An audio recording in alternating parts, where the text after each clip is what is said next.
அன்னைக்கு தான் என் படத்தை மட்டும் இவர் கவனிக்கல, என் வாழ்க்கையே கவனிக்கிறாருன்னு தெரிஞ்சுது. இதெல்லாம் சாதாரண யாருக்கும் வராது. அன்னைக்கு தான் என் பசங்க என் மேலே பாசம் வச்சுருக்காங்க. என்னை வந்து ஏர்போர்ட்டில் வந்து பிக்கப் பண்ணி வராங்க.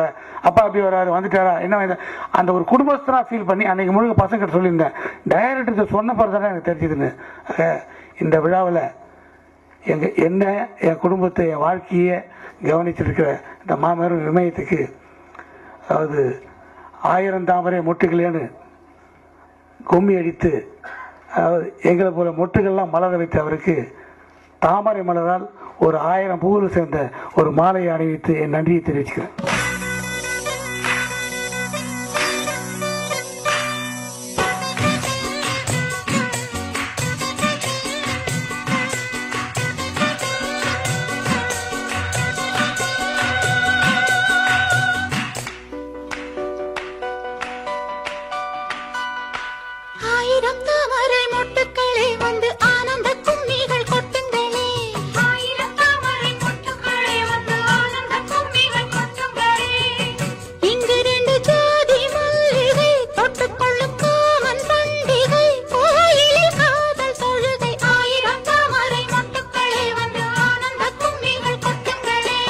நம்ம உயர உருவத்துக்கு என்ன கத்துனாலும் யாரும் கேட்க மாட்டாங்க. ஆனால் நானே பார்த்து ஆச்சரியப்படுற ஆள் யாருன்னா முருகதாஸ் சார். இவ்வளோ எளிமை, ஏதோ இன்னும் வந்து அவ்வளோ அடக்கம், ஆச்சரியமாச்சு. நான் வந்து கன்னிராசி பூஜையில் பார்த்தீங்கன்னா எல்பி சார் தான் எனக்கு குத்துவலுக்கு ஏற்றினார். இளையராஜா சார் இருக்கிறாரு, பிரபு சார் இருக்காங்க. எல்லாருக்கும் ஐயர் வந்து இந்த தட்சிணெலாம் கொடுத்து போகிறார் பூலாம். நான் எட்டி அதை தொட போனால் அவர் ஐயர் போயிட்டார். மறுபடியும் கற்பில் கொண்டாரு. நம்ம போக போனால் ஐயர் போயிடுறேன், ஏன் தேவையில்லாம ஒருத்தர் நிற்கிறாங்க. ஏன்னா என் உயிர் ஒரு உருவத்துக்கு அப்படி தான் இருக்குது. ஆனால் அப்புறம் ராஜா சார் தான் சொன்னார், இவர் தான் எங்கள் டைரக்டர். அதுக்கப்புறம் ஐயர் வேற எங்கேயும் போல, என்கிட்டயே மந்திரம் சொல்லியிருந்தார். அந்த மாதிரி வந்து ஒரு உருவம் பொருட்டல்ல அப்படின்னு ஒரு இந்தியாவே கலக்கிற ஒரு முருகதாஸ். இவர் தாஸ். இந்த பாடலை வெளியிட்டாருன்னா இது பாஸ். அவருக்கு பிரித்தி மாலை அணிவிப்பார்.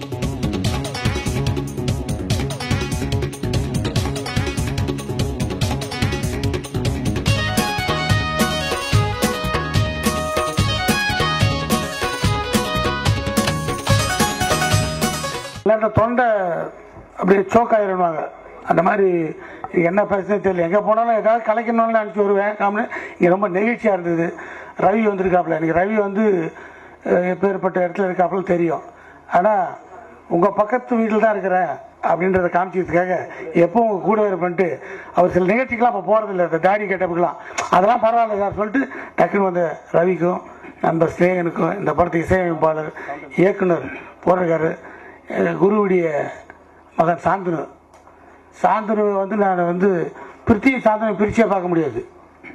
நான் வாழ்த்துனா பிரித்தி என்னென்னலாம் வாழ்த்துனா அது சாந்தனுக்கு ஆட்டோமேட்டிக்காக கூப்பிட்டாலும் கூப்பிடலனாலும் நாங்கள் ஒன்று சேர்ற குடும்பம். மகிழ்ச்சியான நேரத்தில் பத்திரிகையாளர்கள் எல்லோரும் என்னை பேர் சொல்லி கூப்பிட்ற அளவுக்கு தான் பத்திரிகையாளர்கள். ரொம்ப நாளாக நான் பத்திரிகையாளர்கள்லாம் சந்திக்கிற மாதிரி எதுவும் பண்ணல. அப்புறம் மீடியாக்கள்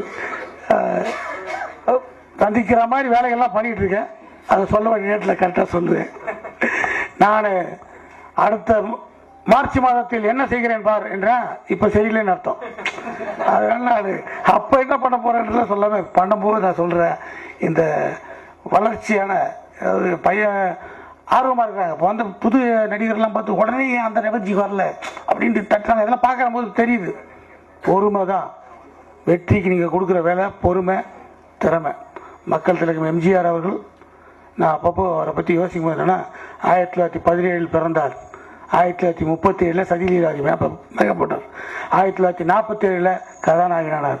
1957 டைரக்டர் ஆனார். 1967 அவர் சார்ந்த கட்சி ஆட்சிக்கு வந்தது. 1977 ஆட்சிக்கே வந்துட்டார். 1987 கார்ல் மார்க்ஸ் மறைந்தவுடன் அறிவிக்கப்பட்டது. இன்று அதிகாலை முதல் கார்ல் மார்க்ஸ் சிந்திப்பதை நிறுத்தி கொண்டார். அந்த வகையில் சிந்திப்பதை நிறுத்தி கொண்டு மெரினா கடற்கரையில் உறங்குகிறார். இது எதுக்கு சொல்கிறேன்னா 10 வருஷம் பொறுமையாக இருந்ததால் தான் சாதிக்க முடிஞ்சுது. பொறுமையாக இருங்க. ஏதோ பாண்டியராஜன் சின்ன வயசுல டைரக்டர் ஆகிட்டேன்னா 21 வயசில் ஆகிட்டேன்ற வேலை. 21 வயசில் ஆகிறதுக்கு முன்னாடி நான் 21 வேலை பார்த்துருக்கேன். எதுலேயும் உறுப்பு இல்லை. அது சினிமா தான் இருக்குது. அதுக்காக போராடி இருக்கோம். எங்களுடைய வெற்றிகளை மட்டுமே நாம் எப்பவுமே சொல்லிக்கிறோம். ஆனால் தோல்விகளை நிறைய மறைச்சிக்கிறோம்.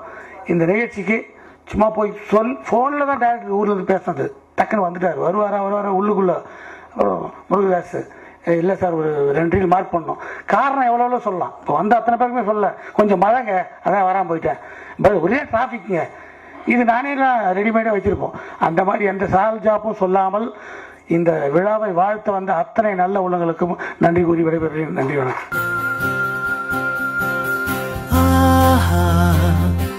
மழை மனதுக்குள் தூரும் வேளை பூவை அவள் அருகினில் நான் இருந்தேன், தோளில் சலசலவென ஆடும் சேலை என்னை அது தழுவிட நான் கரைந்தேன், முதல் நாள் பார்த்த போதே மாறினேன்.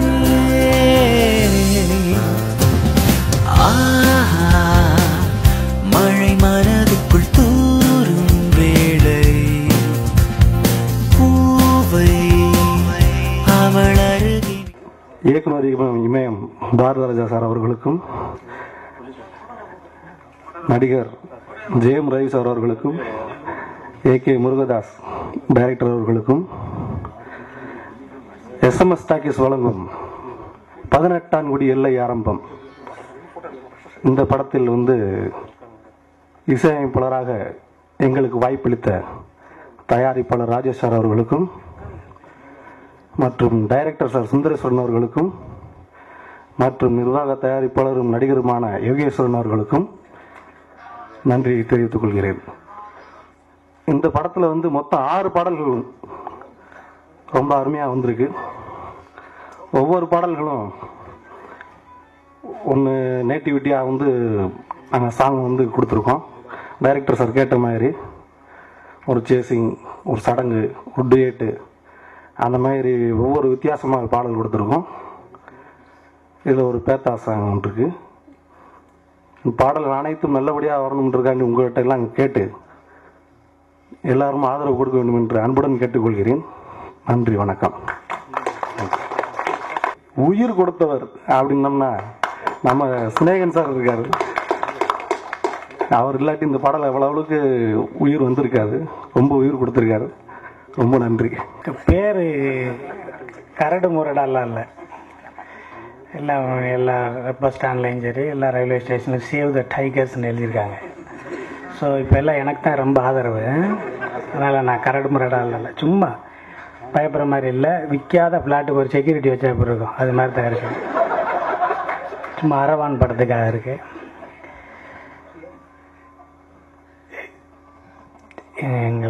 இன்னைக்கு சினிமாவில் நாங்கள் இருக்கோம், இன்றைக்கி சென்னையில் இருக்கோம், சென்னையில் சோறு தின்னுக்கிட்டு இருக்கோம் அப்படின்னு காரணம்னா இயக்குனர் இமயம்